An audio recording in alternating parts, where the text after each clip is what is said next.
السلام علیکم دوستو، حضرت خالد بن ولید رضی اللہ عنہ نے ایک عیسائیوں کے گروہ کا محاصرہ کیا تو ان کا سب سے بوڑھا پادری آپ کے پاس آیا۔ اس کے ہاتھ میں انتہائی تیز زہر کی ایک پڑیا تھی۔ اس نے حضرت خالد بن ولید رضی اللہ عنہ سے عرض کیا کہ آپ ہمارے قلعہ کا محاصرہ اٹھا لیں۔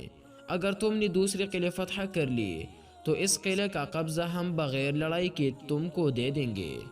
حضرت خالد رضی اللہ عنہ نے فرمایا کہ نہیں، ہم پہلے اس قلعہ کو فتح کریں گے، بعد میں کسی دوسرے قلعے کا رخ کریں گے۔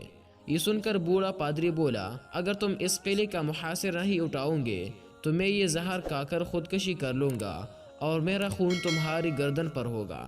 حضرت خالد رضی اللہ عنہ فرمانے لگے، یہ ناممکن ہے کہ تیری موت نہ آئی ہو اور آپ مر جائے۔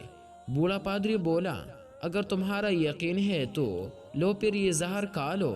حضرت خالد بن ولید رضی اللہ عنہ نے وہ زہر کی پڑیا پکڑی اور یہ دعا بسم اللہ و باللہ رب الارض و رب السماء الذی لا یضر مع اسمہ داء پڑھ کر وہ زہر پانک لیا اور اوپر سے پانی پی لیا۔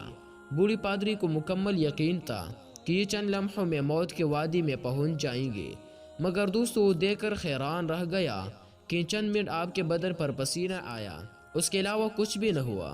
حضرت خالد بن ولید رضی اللہ عنہ نے پادری سے مخاطب ہو کر فرمایا، دیکھا، اگر موت نہ آئی ہو تو زہر کچھ نہیں بگاڑتا۔